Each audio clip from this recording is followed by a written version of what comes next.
Hai guys, assalamualaikum warahmatullahi wabarakatuh. Jumpa lagi dengan saya Esther Feni.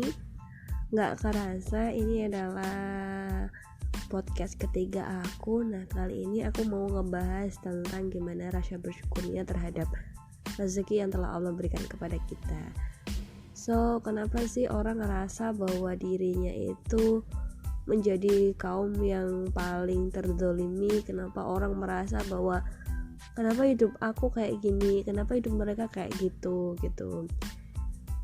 Semua itu sebenarnya akan berkaitan dengan rasa bersyukur kita terhadap Allah gitu. Kalau kita percaya bahwa Allah pasti akan ngasih apa yang kita butuhkan gitu. Kalau kita nggak akan ngelihat dari arah kita ke atas terus-terusan gitu, sesekali kita bakal ngelihat ke bawah, kemudian ngelihat sekeliling kita gimana mereka hidup, gimana mereka mensyukuri hidup gitu.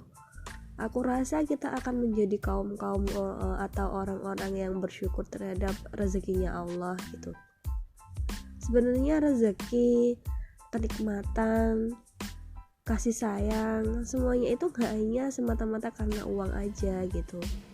Jadi menurut aku ketika kita dikasih teman baik, kita dikasih kesehatan, kita dikasih keluarga yang harmonis, kita dikasih anak yang baik, yang nurut, kita dikasih kesempatan untuk bekerja, kita dikasih apapun lah yang berkaitan tentang sebuah kenikmatan, aku rasa itu adalah bentuk kasih sayangnya Allah yang telah diberikan kepada kita gitu.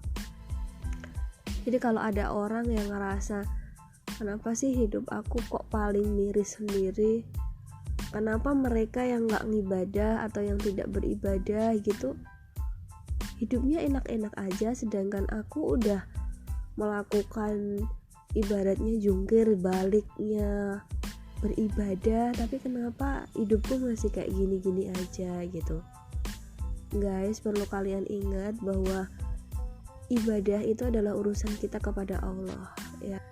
Ketika kita ngungkit ibadah yang kita lakuin kepada Allah, padahal itu adalah kewajiban kita kepada Allah. Ingat guys, hidup kita di dunia ini hanya untuk ibadah kepada Beliau. Perkara Beliau mau memberikan kasih sayang, perkara Beliau mau memberikan kenikmatan yang luar biasa, perkara Beliau mau memberikan cobaan-cobaan, itu hak prerogatifnya Allah guys. Kita memang ciptaannya Beliau. Jadi aku rasa ketika kita sebagai pelakunya saja kita punya bos atau kita punya dalangnya, terserah dalang dong mau ngelakuin yang gimana kepada pelakunya gitu. So menurut aku syukurin aja, nikmatin aja, karena aku percaya bahwa Tuhan itu gak akan ngasih cobaan, Tuhan itu gak akan nguji hambanya itu melebihi batas kemampuan kita gitu. Yang ngerasa bahwa dirinya masih paling terzolimi, yang ngerasa dirinya masih paling rendah, yang ngerasa bahwa dirinya kurang dari nikmat Allah, coba deh sesekali lihat di bawah, lihat orang-orang yang kurang mampu, lihat sekelilingnya yang gak bisa makan gitu. Gue yakin kalian bakal ngerasa bersyukur, kalian bisa ngerasa betapa nikmatnya Allah telah ngeberi kita berbagai kenikmatan luar biasa.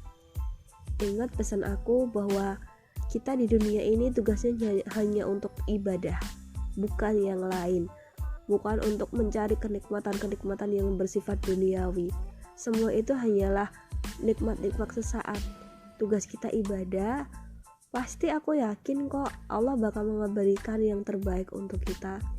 Jadi ketika kita tugasnya ibadah udah selesai gitu, kita masih diberikan kesempatan untuk berdoa. Perkara doa kita mau diijabah atau tidak, yakin deh Tuhan gak akan ngesiksa hambanya kok. Tuhan pasti akan selalu menyayangi hambanya di setiap langkahnya. Itu adalah quotes dari aku. Aku rasa yuk kita saling bergandengan tangan, jadi hamba-hamba yang memang taat kepada Allah. Aku yakin Allah akan selalu bergandengan tangan dengan kita dan selalu menyemangati kita, karena ujian gak akan melampaui batas kemampuan kita. Saya Esther, Assalamualaikum warahmatullahi wabarakatuh.